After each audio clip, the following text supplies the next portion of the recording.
तो वो पढ़े लिखे नहीं थे, अनपढ़ गंवार। और लेकिन उनके अंदर भाव ये था, जब वो सत्संग में जाते थे तो सिर्फ सत्संग की बातें सुनते थे। और जब सत्संग की बातें जब वो सुनते थे तो उनके अंदर एक यही भाव आता था कि हे भगवान, मैं जैसा भी हूँ, मैं तो भाई जात से सवार हूँ, छोटी जात का हूँ, लेकिन मेरे अंदर भाव यही है कि मैं आपको कैसे दर्शन करूँ, यही भाव था। तो क्या हुआ कि एक बार जो है ये बैठ करके जूता सिलाई कर रहे थे, तो वहाँ क्या हुआ कि कुछ जो है चोर कहीं गए, किसी मंदिर में चोरी किए, सोने की मूर्ति थी, सोने का आसन था, ये सब उठाए ले करके आए। जब बांट अपना करने लगे मिल करके तो सब सोना ले लिए, कोई वो ले लिया, बचा वो शालिग्राम जी थे उसमें। तो उन्होंने बोला कि शालिग्राम जी को क्या करूँगा, ये तो हमारे किसी काम के नहीं। तो रविदास जी जूता सिलाई कर रहे थे, तो उन्होंने बोला कि चलो इसको दे देते हैं, ये चमकीला पत्थर है, इस पर अपना वो धार जो जिससे चमड़ा काटते हैं वो उस पर अपना जो पिजाई करेगा। हाँ, तो ला करके रविदास जी को दे दिए। बोले कि लो, तुम बैठे रहते हो, तुम्हारे पास पत्थर नहीं है, ये लो, ये पत्थर से इसको घिसोगे तो तुम्हारा जो है वो हथियार तेज हो जाएगा। भाई ये भी अपना ले लिए और ले करके अब इनका काम क्या था कि उस शालिग्राम जी पर जो है अपना जो काटने वाला वो होता है उसको घिसते रहते थे। और कभी कभी क्या होता था कि देखते हैं कि दोनों घुटनों से या पंजों से वो दबा लेते हैं। जब खींचते हैं तो पत्थर को जो मोची होते हैं वो घुटनों से दबा लेते हैं, पंजे से, और दबा करके उस पर खींचते हैं जिससे सहूलियत हो, जैसे हो। वो यही करते थे और उसी में आगे मग्न रहते थे। और जब ये अपना काम करते थे तो उनके आंखों से आंसू गिरता था। हे भगवान, मैं जैसा भी हूँ आपका हूँ, मुझे कब दर्शन दो हैं? मेरे पास तो कुछ है नहीं, ना मैं कोई पूजा करता हूँ, ना पाठ करता हूँ, ना कोई मंत्र जपता हूँ, मैं तो कुछ जानता भी नहीं। लेकिन हाँ, इतना जरूर जानता हूँ कि आप मेरे हो और मैं आपका हूँ, मैं जैसा भी हूँ आपका हूँ। और ये कहते थे और रोते थे और अपना काम भी करते थे। और वो जो उनके आँख से जो पानी गिरता था वो पत्थर शालिग्राम पर गिरता था। और भगवान इसी में मस्त रहते थे। बोले वाह, क्या मेरा भक्त है, कितना भाव है इसके अंदर हमको पाने के लिए है, कितना मजा आ रहा है। बताइए, उनके घिस रहे हैं फिर भी भगवान प्रसन्न है। क्यों? एक भाव के वजह से। उसके बाद ये क्रम चलता रहा, अपना जाते थे सत्संग में, सत्संग कहते थे, सुनते थे। कहने की क्या है, हाँ, सुनते थे। वो भी क्षुद्र जात है भाई, सबसे पीछे बैठते थे और जा करके अपना सुन करके आते थे। और भगवान को पाने की उनके अंदर ऐसी लालसा जगी कि भगवान को पाने के लिए बेचैन हो गए। लेकिन भाई वो तो भाव जगा है, और जब लगन लग गई तो भाई कैसे पूरा होगी। हर समय काम भी करते रहते थे, जो भी करते रहते थे। गरीब आदमी, झोपड़ी थी, एक बच्चा था, एक औरत थी और वो थे। ऐसा करते करते जब कुछ दिन बीत गया तो एक पंडित जी आए। पंडित जी आए कहाँ? उनके यहाँ जूता सिलाने की। तो देखे कि भाई वो पंजे से शालिग्राम जी को दबाए हुए हैं और रगड़ रहे हैं उन्हीं के ऊपर, उसी के ऊपर। बोले अरे रविदास जी क्या कर रहे हो? बोले क्या हुआ महाराज? अरे तुम जानते नहीं ये भगवान है, भगवान। बोले मैं तो नहीं जानता, मैं तो पत्थर जानता हूँ। और वो भी कोई आया था इधर, दे गया था। अरे बोला राम राम राम राम राम राम, ये तुम क्या कर रहे हो? तुम तो पाप कर रहे हो और वो भी पंजे से दबाए हुए हो, ऐसा मत करो। बोले तब महाराज, अरे इनको दो मेरे को, मैं इनको पूजा करूंगा, पाठ करूंगा, इनके सामने जप करूंगा। बोले कि महाराज ले जाइए, मुझे तो बहुत बड़ी गलती। हे भगवान, मेरे को माफ करो, मैं अनजान हूँ, अज्ञानी हूँ, मैं नहीं जानता हूँ कि आप भगवान हो। अगर मैं ये जानता तो मैं कभी करती नहीं। अब यही कह रहे हैं, रो रहे हैं। उन्होंने उठाया और पंडित जी के पास गमछा में उनको दे दिया उठा करके, और रोते रहे। और जैसे रो रहे हैं और दे रहे हैं, पूरा आंसू अब भगवान इसी में मस्त है। बोले क्या सेवक है मेरा, क्या भक्त है? भगवान को दे दिया। वो पंडित जी लेकर चले गए। ले जा करके अपना धो धा करके गंगाजल से उनको अपना आसन पर बैठा करके अब उनका मंत्र जप, पूजा पाठ, फूल फाल जो कुछ भी भोग लगाना है, चनामित का भोग लगाए, सब कुछ किए। जब सब कुछ किए तो अब ये क्रम पंडित जी का चलता रहा। अब मैंने अपना भाई तो जानते हैं कि भगवान है, लेकिन अब रविदास को क्या पता है कि मैं भगवान। लेकिन रविदास जो है जब से भगवान को दे दिए तब से उनका आंख का आंसू बंद नहीं हो रहा है, और यही बोल रहे हैं कि हे भगवान मैं आपको कैसे पाऊंगा? मैंने कितना बड़ा धर्म किया हूँ, कितना बड़ा पापी हूँ। अब यही दिल करता है कि मैं आत्महत्या कर लूँ, क्योंकि मैंने आपको कितना कष्ट दिया। आपके ऊपर अपना काटने वाले से उसको रगड़ा, पंजे से दबाया, और आप पूजा करने वाले हो। मैं बहुत पापी हूँ, मेरे को माफ कर दोगे, जैसा भी हूँ आपका हूँ। यही उनका। एक दिन भगवान सपने में पंडित जी के पास गए, साधारण ब्राह्मण का रूप रख के बोले कि आप जो मेरा पूजा करते हो उससे मुझे संतुष्टि नहीं है। आप ऐसा करो कि मुझे उठा करके उसी रविदास के पास ले चलो, मुझे यहाँ खुशी नहीं मिल रही है। वो भले खींचते थे, साफ औजार साफ करते थे, और भले मेरे को पंजे पर रख करके मेरे को दबाते थे। मुझे ऐसा लगता था कि भाई मेरा पूरे शरीर का दर्द खत्म हो गया। तो जो भाव रविदास में है वो भाव आप में नहीं है। इसलिए कल सुबह होते ही मेरे को वहीं पहुंचा दो जहां से लेकर आए हो।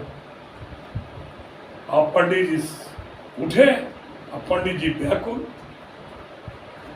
दादा मैं इतना कर रहा हूँ, धूप दीप फूल पुष्प मैंने सब कुछ कर रहा हूँ, फिर भी भगवान को अंतःकरण साफ नहीं है ना, खुशी नहीं है। अब मैं क्या करूं? और सपने में ब्राह्मण देवता बोले हैं कि तुम मुझे वहीं ला करके रख दो। गए भाई पंडित जी, सुबह उठ करके ठाकुर जी को शालिग्राम जी को अपना धोए पूजा कहेंगे प्रभु जैसी आपकी इच्छा, जो आप चाहते हो मैं वही करूँगा। गए जा करके अपना रविदास के पास गए। अब रविदास जैसे ही देखे पंडित जी को, अब खड़े हो गए। पंडित जी मेरे से क्या गलती हो गई? भगवान नाराज हो गए हैं? बोले कि अरे नहीं रविदास, तुम्हारे अंदर जो भाव है, जो भक्ति है, जो श्रद्धा है, वो हमारे पास। रात को ठाकुर जी सपने में बोले कि मुझे उन्हीं के पास ले जा करके रखो, मैं वहीं खुश हूँ, आपके यहाँ मैं खुश नहीं। जैसे ही हाथ में देने लगे, दे करके पंडित जी चले गए। उसके बाद रविदास जी भगवान को लेकर और लगे रो, अब पूरा झरझर आंसू गिर रहा है, और भगवान को दूर है। बोले कि प्रभु मैं तो अनाड़ी मूर्ख अज्ञानी कुछ भी नहीं जानता, फिर भी आप वहां से यहाँ आ गए, जबकि मैंने आपको इतना कष्ट दिया है ना। मेरे पास कोई रखने का जगह, उसी में डाल करके आपको उसी में जहाँ जूता सीता था वहीं पटक देता था, अब फिर भी आप मेरे पास चले आए। तो ऐसा करो प्रभु, जब आ गए हो तो आप मुझे अब दर्शन दो। अब मेरी यही एक लालसा है कि आप अपना रूप दिखाओ, कि मैं जानूं कि आप कैसे हो, क्या हो। मुझे तो कुछ भी पता नहीं, मैं तो बस इतना ही जानता हूं कि आप भगवान हो, आप सब दुनिया के मालिक हो,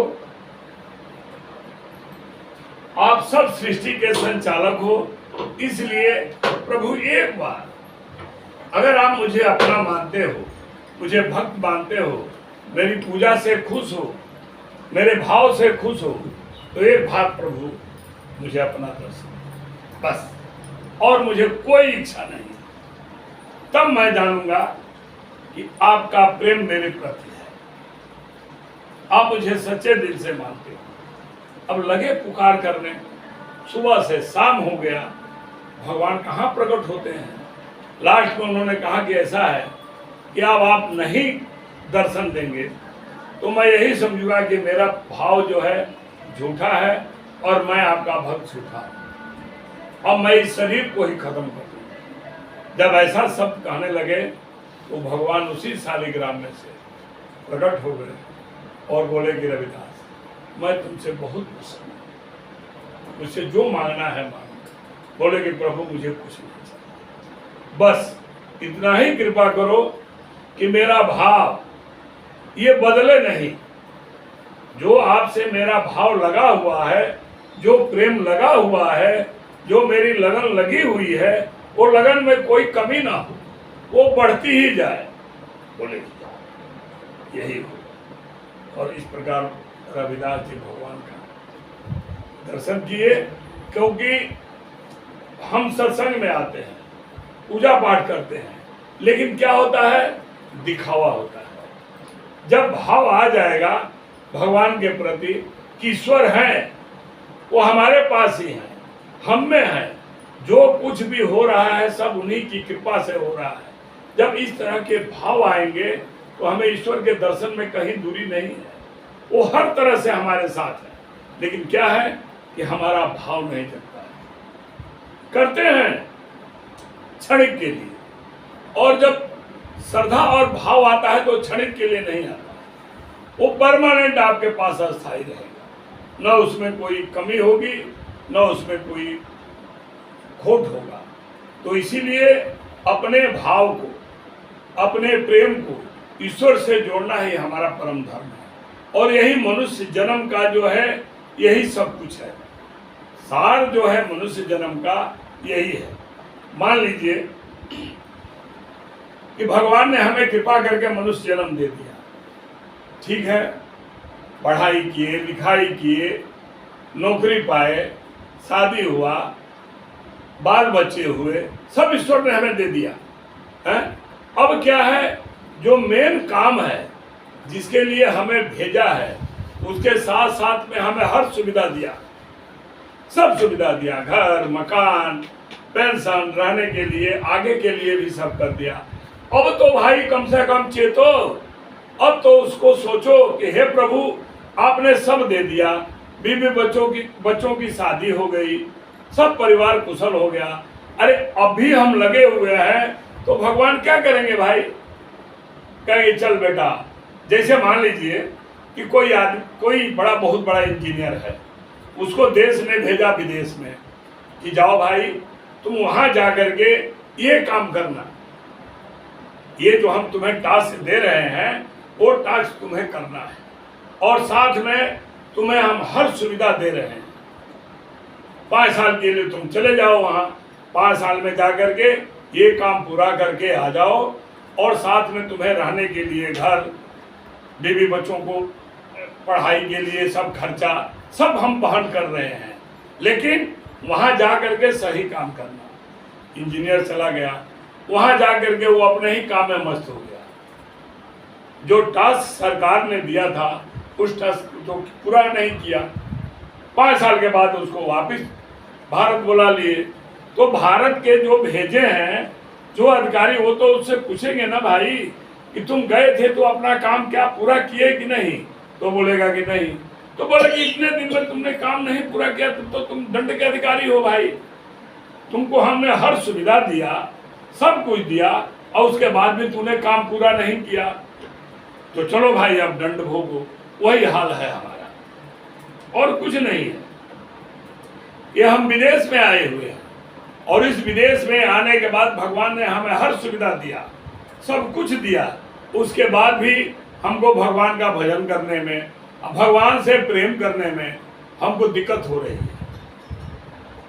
वो भजन नहीं कर रहे हैं, लेकिन बाकी जो घर परिवार का सामाजिक जो काम है उसको करने में हमको ज्यादा रुचि है।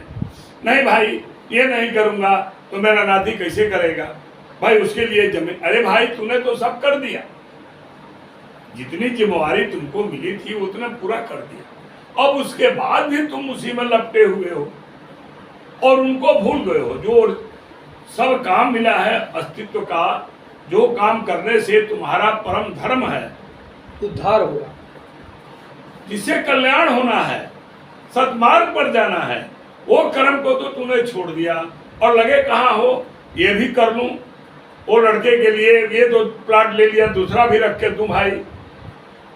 तो ये क्या होगा, जब लास्ट में हम जाएंगे तो ऊपर पूछा जाएगा हाँ भाई क्या किया, जिस काम के लिए भेजा था वो तो तूने पूरा किया नहीं, सब कुछ होने के बाद भी तू उसी में लपटा रहा, तो चल अब चल अब दूसरे जोनी में जा, मनुष्य जोनी में तो भेज दिया था लेकिन तूने अपना काम पूरा नहीं किया। इसलिए सब कुछ कीजिए लेकिन उसके साथ साथ जब समय आए तो अपना प्रभु का भक्ति में ज्यादातर जितना ध्यान हो सके उसमें लगाइए, क्योंकि आपका कुछ है ही नहीं।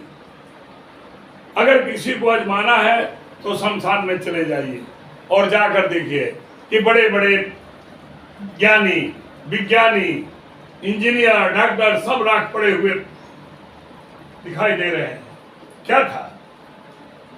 तो लास्ट में गति वही होनी है, जब लास्ट में हमारी गति राखी बनना है तो उससे पहले अपने आप को स्वर्ण बना लो, अपने आप को हीरा बना लो, राख तो होना ही है, तो उससे पहले क्यों ना हम अपने आप को हीरा बना ले, पारस बना ले, कि हम जहां भी जाएं, यहाँ भी रहे तो भी इज्जत, प्रभु के पास जाए तो भी इज्जत, कि हाँ भाई चलो जो तुमको जिम्मेवारी दिया था, सब सुविधा देने के बाद भी तूने मेरे को नहीं भूला, तू मेरी भक्ति करता रहा। तो इसीलिए कहते हैं ये सत्संग क्या है, ये भक्ति भजन जब तब क्या है, ये जो बड़े बड़े ऋषि महर्षि संत महात्मा ये जो हमें उपदेश देते हैं वो हमें बुरा लगता है। बुरा इसलिए लगता है कि हमारे अंदर ईश्वर के प्रति भाव नहीं है, हम माया में जकड़े हुए हैं और माया हमको ऐसे जकड़ ली है कि हम चाह करके भी नहीं जा रहे हैं, तो इसको छोड़ना पड़ेगा। जब तक हम इसको छोड़ेंगे नहीं, इससे अलग नहीं होंगे, तब तक हमारा कल्याण नहीं होगा। एक गया भक्त गौतम बुद्ध के पास, बोला कि महाराज मैं सब कुछ चाहता हूं लेकिन मेरा जो मन है वो वासना के तरफ ज्यादातर रहता है। बोले कि भाई ये तो भगवान तो तुमको सब कुछ दिए हैं, वासना भी जरूरी है क्योंकि वो एक शक्ति है, लेकिन अगर तुम उसका दुरुपयोग करोगे तो तुम्हारे लिए हानिकारक होगी, क्योंकि तुम चिंतन उसी की करते हो और इंसान जिस चीज का चिंतन करेगा वही चीज उसके अंदर व्याप्त होगा। अगर हम भगवान का चिंतन करेंगे तो हमें ईश्वर की छवि दिखाई देगी, अगर हम चोर का चिंतन करेंगे संगत के साथ ही प्रभाव पड़ता है। तो इसीलिए जहां भी रहो, जैसे रहो, अच्छे संगत का फायदा उठाओ। इसीलिए बोलते हैं कि भाई पूजा पाठ करो, भगवान को मानो, सत्संग में जाओ। सत्संग में क्या है, सत्संग में प्रसाद नहीं है, लेकिन वहां जो है आपकी और हमारी जो है बुरी संगत को हटाते हैं। किसके द्वारा, वाणी के द्वारा, जिसके द्वारा उदाहरण दे करके कि ये आदमी ने अमुक काम किया, बाद में उसने अपने जाकर के अपने जीवन को सफल बनाया। तो हमको भी अपने जीवन को इसी तरह सफल बनाना है ताकि आगे जाने के बाद, शरीर छूटने के बाद हमें कोई दिक्कत ना हो। आदमी जीते जी नरक भोग रहे हैं, क्यों? बोलते हैं कि मैं क्या करूं। अरे भाई क्या नहीं करूं, यही काम किया है कि आपने ईश्वर से नाता नहीं जोड़ा है, संसार से नाता जोड़ा है, और संसार का नाता जो है झूठा है, वो एक ना एक दिन खत्म हो जाएगा। चाहे वो बीवी है, चाहे बच्चे हैं, चाहे जो भी है, समाज है, दोस्त है, ये सब एक दिन छोड़ देंगे आपको। लेकिन अगर आपने उससे रिश्ता जोड़ लिया तो वो नहीं छोड़ेगा, वो अभी भी नहीं छोड़ा है। लेकिन क्या है कि हम अपना ज्ञान को, अपने बुद्धि को अपने विवेक को, अपनी चेतना को उससे दूर रखे हुए हैं। और जब तक चेतना दूर रहेगी, विवेक दूर रहेगा, हमारा भाव दूर रहेगा, तो कहाँ मिलेगा? भूखते रहो, वो तो हर जगह है, वो आप में भी है, इनमें भी है, उनमें भी है, कहाँ नहीं है वो बताइए भाई। जब हनुमान जी लंका में गए तो लंका में तो पूरे के पूरे राक्षस ही थे, कोई था एक विभीषण थे, लेकिन उनका भाव क्या था कि भगवान का दिया हुआ काम हमें करना है, और वो काम अच्छा ही आदमी करेगा। बुरे आदमी को आप अच्छा काम दे दो, एक शराबी को दे दो कि लो भैया ये पैसा मिठाई खरीदो और ले जाकर के मंदिर में चढ़ा दो, तो बोलेगा कि ये तो पागल है, अरे इससे अच्छा तो दारू खरीदूंगा, पी करके मस्त रहूंगा। तो जो जिस लायक है उसी को ढूंढना है। तो हनुमान जी पूरा लंका जब घूमे तो उनको एक घर दिखाई दिया, कहा नो तुलसिका वृंद तहाँ देख हरस करते। ये भक्तों की खास निशानी होती है कि कोई न कोई उनके घर पर आपको कोई न कोई शुभ चीज दिखाई देगा। तो जब वो देखे, और दूसरा क्या देखे कि मकान के बाहर जो है धनुष का निशान बना हुआ है। तो भाई राक्षस तो धनुष नहीं बनाएंगे, वो तो भाई कटार बनाएंगे, फरसा बनाएंगे, तलवार बनाएंगे, लेकिन धनुष तो कोई अच्छा ही आदमी बनाएगा। तब हनुमान जी को यह आभास हुआ कि हो ना हो ये कोई सज्जन आदमी का घर है, और जब सज्जन आदमी का घर है तो यही मेरे को सीता जी का पता बता सकता है। ये विवेक की बात है, क्योंकि हनुमान जी के अंदर सात्विक विचार था, उनको भगवान का काम करने के लिए ही वो आए थे, और उसके लिए उनको सही आदमी की जरूरत थी। तो जब विभीषण जी मिले तो उन्होंने सब युक्ति बताई, सब कुछ उपाय बताया। तो कहने का मतलब है कि जब हमें अच्छे आदमी से मिलाप होगा, मुलाकात होगी, जब हम उसके अंदर साथ में रहेंगे, तो उसका गुण जो है ऑटोमेटिक हमारे अंदर आएगा। मांगने की और छीनने की जरूरत नहीं है, वो अपने आप उसका आचरण दे करके, उसकी वाणी सुन करके, उसके विचार सुन करके, ये सब क्या होता है, आता जाएगा। इसीलिए सोसाइटी का असर का है, कहते हैं अच्छी सोसाइटी में रहना चाहिए, अच्छे लोगों के बीच में रहना चाहिए। हाँ, इसीलिए कहते हैं ना, और इसीलिए कहते हैं कि जब हम रहेंगे, जब सुनेंगे, जब वाणी हमारे अंदर घुसेगी, तो धीरे धीरे हमारे अंदर जो है वो विकार जो है खत्म हो जाएगा। साधु संत महात्मा के पास रह करके किसी को वासना नहीं जगती, किसी को चोरी करने की इच्छा नहीं जगती। वहाँ पे वो बातें नहीं होती ने। हाँ, वहाँ पे उस प्रकार की बातें नहीं होती हैं। वही बात है आंख ना, से आदमी सुनता है और आंख से देखता है, तब जो हाँ, है दिल जो है आगे कार्रवाई करता है। तो वही कहने का मतलब है कि जब संगत होगी, जब विभीषण को हनुमान जी की संगत हुई, तो लास्ट में वो अब जहां भी जाते थे अपना सत्य वचन कहते थे, उनके अंदर से डर निकल गया। और जब डर निकल गया तो सही बात कहने लगे, तो रावण को गुस्सा आया, राज्य से निकाल दिया। वो तो होना था, क्योंकि अब उनको अच्छे संगत में पहले जाना। से ही वो सब तो निर्धारित है ना।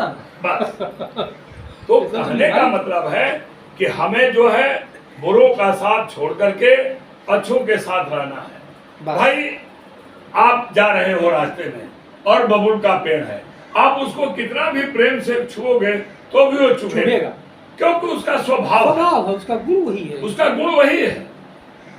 तो क्यों हम बबुल के पेड़ को छुए, क्यों ना हम किसी बड़े अच्छे फूल को छुए जिसमें सुगंध भी आएगी और सुख भी मिले। तो वही है, अगर हम चंदन को हाथ से छुए तो चंदन का एक गुण है, वो अपना सुगंध जो है हमें दे देगा।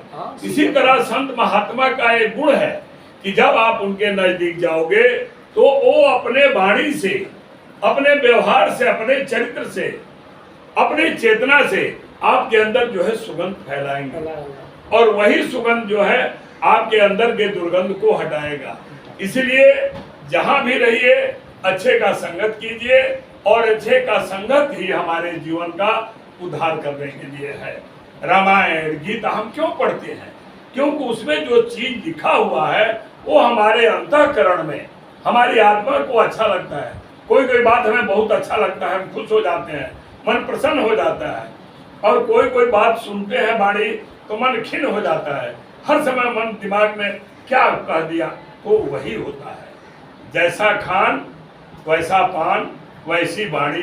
अगर हम शुद्ध भोजन करेंगे तो हमारी वाणी शुद्ध रहेगी, हम किसी के बारे में उल्टा नहीं सोचेंगे। जैसा और अन्न वैसा मन। जब हम बेईमानी का खाएंगे तो हमारा मन खिन्न रहेगा, क्योंकि वो तो भाई किसी के परेशान करके, किसी का दूसरे का हक हम खा रहे हैं। हाँ, इसीलिए अपने जीवन को जितना सादा रखना है रखिए, उसी में आनंद है।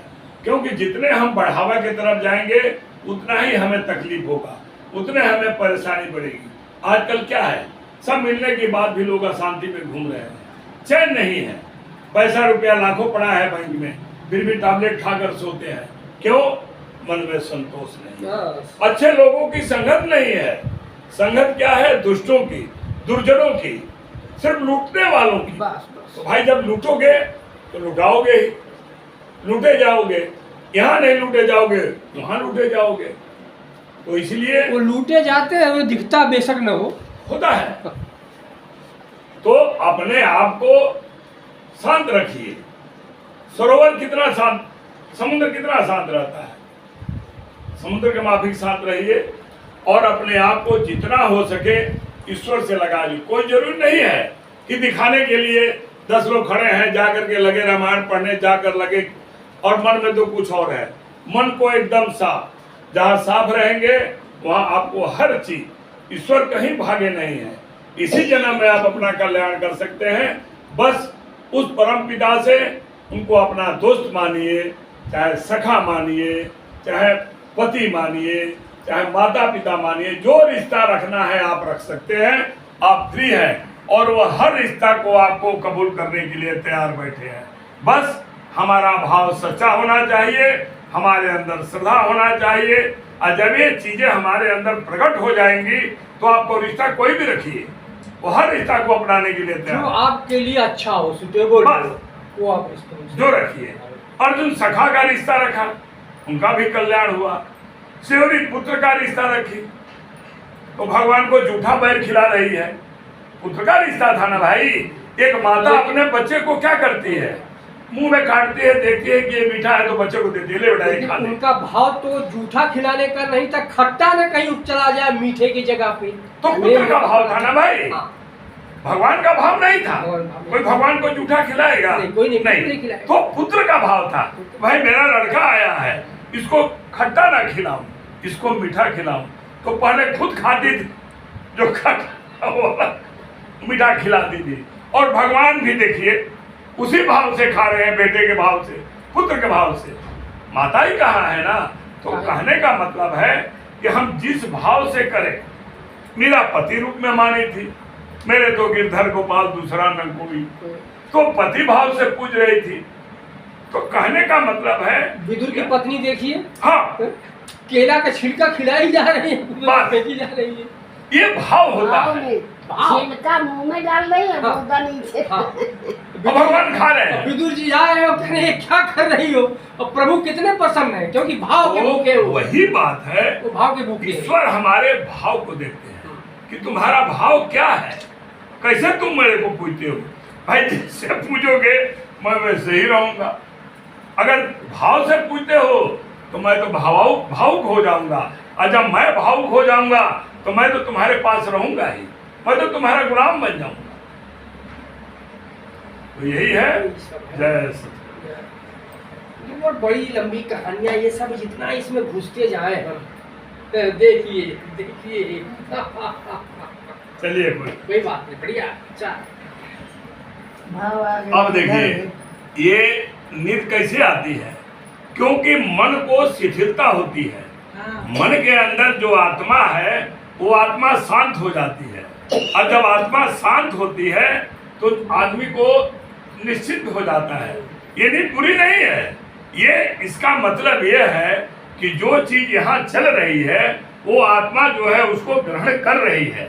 शरीर नहीं करे ग्रहण, लेकिन उसको आत्मा ग्रहण कर रही है। और वो आत्मा इतनी विभोर हो गई कि शरीर को ला करके अपने आगोश में ले ली।